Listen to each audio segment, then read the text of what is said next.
My name is Amy, and I'm a passenger of the midnight train. Like I promised last time, this will be the final update about the cursed train, because my journey has finally come to an end. But now, let me start where I left off last time. The laughing man was dead. I lay unconscious next to him for a while. I woke for short periods of time, I think, but my memory is a blur. Someone picked me up and carried me at some point. I remember the faint smell of cigarette smoke and nothing else. The pain in my left arm was excruciating and overshadowed every coherent thought I might have had. I woke once and touched the wetting wounds with my healthy hand, but I was too weak to scream in agony. A few times I thought I heard laughter, but it was just an echo in the back of my mind, a nightmare without substance. The laughing man was dead once and for all. What finally woke me from my delirium was a vaguely familiar feeling of freezing fire on my injured arm. I gasped in pain, suddenly fully conscious again, screamed for as long as my exhaustion would allow me, and collapsed onto the bed again before I even knew I had sat up. It took me a few moments to open my eyes, and when I did, I saw the man with the briefcase next to my bed. A sudden panic flashed through me as I thought he had come to kill me because I had been disrespectful yesterday. I quickly sat up and stumbled backwards until my back was pressed against the wall. But he only watched me with mild amusement in his eyes and didn't move. I forced myself to calm down and looked at my injured arm, the one with the burns that were supposed to make me scream in pain, and yet I looked and saw no more wounds, but thick white scars from my fingertips up to my shoulder. Slowly I lifted my healthy hand and touched the callous skin. No more pain. It would be scarred anyways, the man with the briefcase said. He had healed my wounds yet again. I know. Thank you. Thank you so much, sir. My voice was shaking. I stumbled over my words. But why? Even after all that happened, I still tried to apply human rules to inhuman things. I wanted to think he liked me, that he saw me as some sort of friend, and that he had saved me because of that. A favor for a favor, was his indifferent reply. But you said you didn't care if the laughing man died, I said, confused.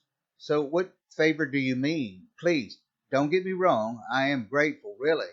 I just don't understand. You could have burnt him, but you went out of your way to let him bleed. You fed the train. I appreciate that.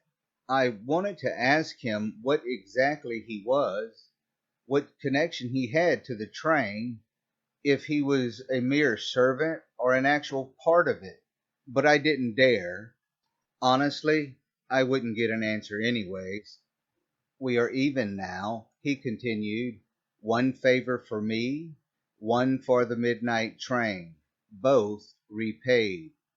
I won't help you ever again, Nicole. So, yeah, my real name is Nicole, and he had apparently known that from the beginning. I still hoped that he felt some kind of sympathy for me, maybe because I was still dizzy, and because he helped me, and because I simply wouldn't learn my lesson with these things. My friends call me Nicky, I told him with a weak smile, wishing for some indication that he cared at least a little bit. He seemed to consider my words for a moment, then picked up his briefcase and turned towards the door. Goodbye, Nicole. This was the last conversation I had with the man with the briefcase. I think I fell asleep after that, for God knows how long. The detective entered my compartment when I woke again, and he stood where the man with the briefcase had stood, hands in the pockets of his trench coat and a cigarette between his lips. You got a death wish, kid? He commented. I thought you didn't care. I don't, he shrugged. I crossed my arms and asked, Why did you carry me back then? Had nothing better to do. He was silent for a moment, took a long drag of his cigarette, and then continued, Thanks for killing him. You're welcome, I guess, I replied with a wry smile. We're safe now, right? He raised an eyebrow. You call the midnight train safe? My body ran cold at his words. The train was anything but safe, but I had spent a lot of time here now. I had grown familiar with it. Familiarity breeds recklessness. It was dangerous, yet easy to forget. I began to underestimate the dangers of this train, and if I wasn't careful, I would pay the price. I looked up at the detective and shook my head slightly. Be careful, kid, he said, and get some rest. He left me alone after that, and I slept yet again because the exhaustion just didn't want to fade. When I woke again, I got out of bed and left my compartment because I was hungry and wanted to get myself some food. That's when the conductor approached me. Excuse me, ma'am, we will reach your destination in about 3 hours. Please make sure you leave nothing behind in your compartment and have your ticket ready. I stared at him in disbelief. Are you kidding? I can assure you, ma'am, I'm perfectly serious. That's amazing. Thank you, Mr. Conductor, I exclaimed with a bright smile. I was overjoyed. It was over. 3 more hours, and it was finally over. I could return home and never think about this cursed place again. It was over. The words echoed in my head on repeat. It was over. I grabbed myself some food from the vending machines and thought this would be the last time I had to eat crackers for breakfast. Then I made my way back to my compartment, took my time to eat, packed my stuff into my backpack, and double-checked that I hadn't forgotten anything. I was just unpacking when Lily came by. I smiled at her and told her the good news that I could return home soon. After all that trouble, the horror and the nightmares, I could go back to the life I knew. Her smile faded more with every word I spoke. But I love you, she whispered, and tears filled her big eyes. My first reflex was to say it too, but in the end, I didn't know her well enough to call this love. We had met mere weeks ago. I hadn't had the time to fall in love yet. My survival had kept me busy enough. Lily, darling, you mean a lot to me, I told her, hoping that it wouldn't come off as rude that I didn't use the word love. But we knew that day would come sooner or later. She wrapped her arms around me and pulled me in close. I felt her hot tears as she sobbed quietly against my shoulder. Please don't leave me, she begged me. Please. Lily. I was at a loss for words. My mind was racing, yet I couldn't come up with a way to comfort her.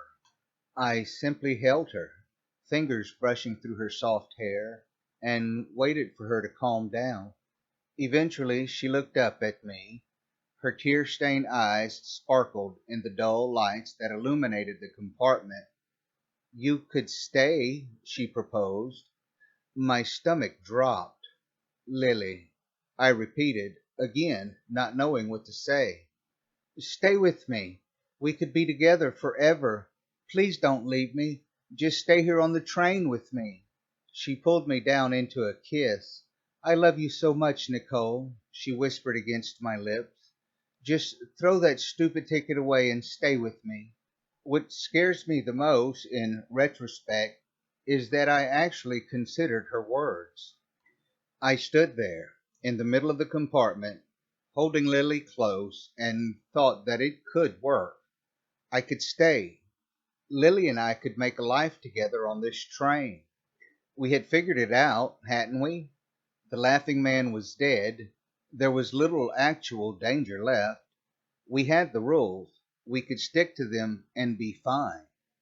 I need to lose my fear of the dining wagon, but I've managed that. And the train itself wasn't so bad after all. I looked at the perfect girl in my arms and wondered why I even wanted to leave. Wouldn't being with her be worth staying on the midnight train forever? I I wasn't completely sure what I was going to say. Maybe I was going to agree, to promise I'd stay with her, to tell her that I loved her. But I was hit by a terrible realization before any other word left my mouth. I never told you my name. She blinked. Once, twice. What? You just called me Nicole. I never told you my name, Lily, I explained. The man with the briefcase knows because he's a part of the train. And you. I remembered my dinner with the blind beggar woman and shifted our position ever so slightly so I could catch a glimpse of her reflection in the window behind her.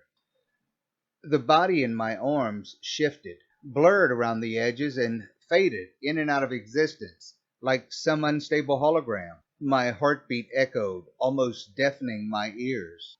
What the hell are you? I'm whatever you want me to be. Her cold fingers dug deep into my shoulders as she pressed her body against mine. Just stay, Nicole.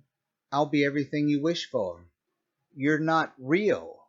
She started to cry again. But I love you. I'd never stop loving you. I felt disgusted for letting a monster, a creation of the train, touch me like she had done, and I felt stupid for not seeing through the illusion sooner. Every puzzle piece fell into place. Someone had held the door shut when the dark beast had approached. Someone had convinced me to leave the train twice to explore some nightmare world outside. Someone had led me to make a deal with the blind beggar woman, ending with my dinner in the dining wagon. The midnight train feeds off fear and blood. I pushed her violently away. Don't touch me, I snapped at her. Don't ever touch me again. More and more tears were streaming down her beautiful face. But wasn't I perfect? She fell to her knees. Don't you love me? And now I, too, started to cry, ugly sobs interrupting my words. I hate you. Her face distorted in agony. The tears left deep trails as they began to melt her skin away like acid. I love you, she cried. I love you. I love you. She repeated the words over and over again, sobbed and screamed in pain until her noises became an incoherent mess as she melted away. I didn't look. My vision was obscured by my own tears. I pressed my trembling body against the wall, wrapped my arms around my torso, and stared down at the floor. She died right in front of me. Or maybe she had never been alive in the first place. All I know is that the acid of her tears melted her flesh and bones, and her last words, distorted by dying screams, were that she loved me. I don't know if I will ever recover from this. I sat on the floor and cried for a while, scratched my fingernails over my arms again and again because I felt dirty and vomited into the trash can next to the door. Some time later, the numbness settled in. I wasn't feeling anymore, wasn't even really thinking. I just stood up to get my stuff and leave the midnight train once and for all. I took care of my list of rules before I went. I ended up making two adjustments on the list. First, I crossed out the rule about the weeping bride. It wasn't needed anymore. A few tears rolled down my cheeks as I did so. The second adjustment was that I added a rule of my own. 19. The train might try to deceive you.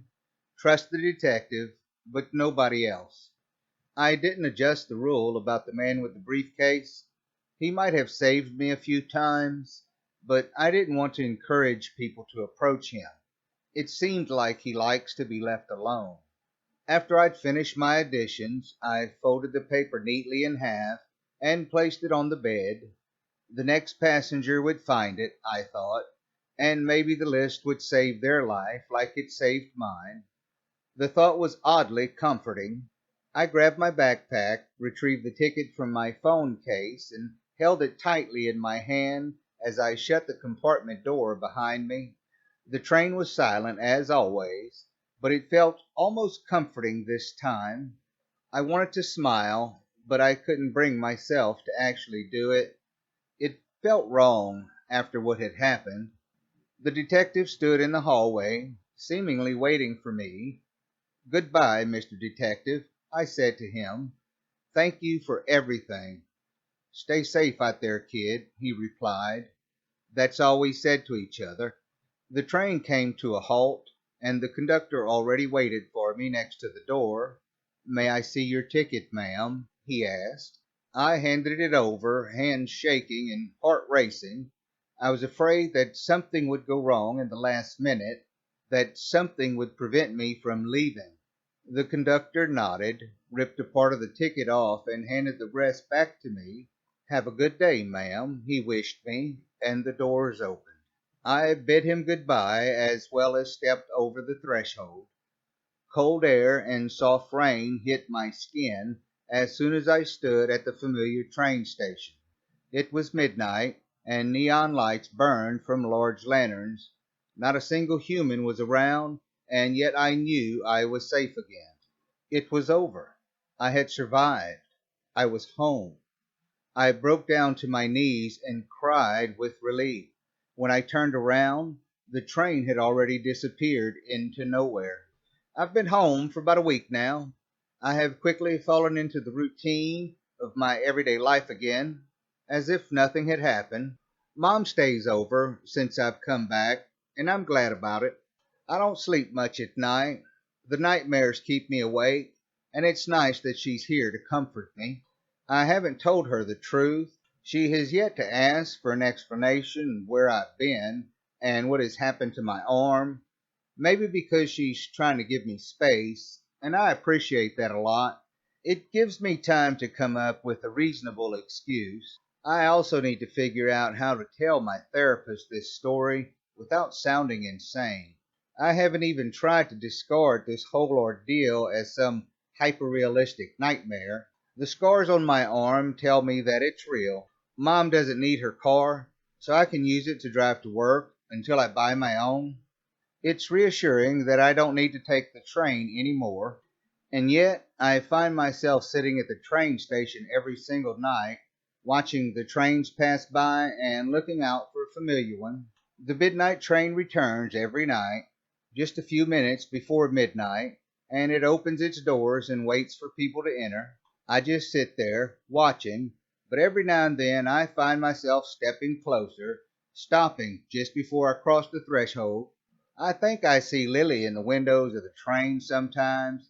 She smiles and waves at me, beckons me closer. The conductor smiles at me, as if he still recognizes me. I watch it every single night, yet I never cross the threshold.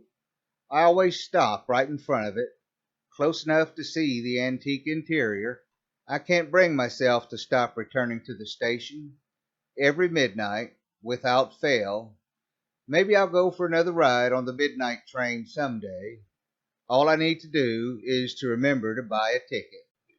Wow, I did not expect that ending. I imagined it would go a whole lot worse for her at the end, but I am very happy with it. I hope y'all enjoyed it. I know I certainly did. I happen to know that that same author is working on another series, and well, as soon as she's done, I'm going to do it as well. She's already given me permission, so I look forward to that. And if y'all enjoyed this series, don't forget, subscribe, like, and comment down below. That would help me out greatly. Y'all have a wonderful night now.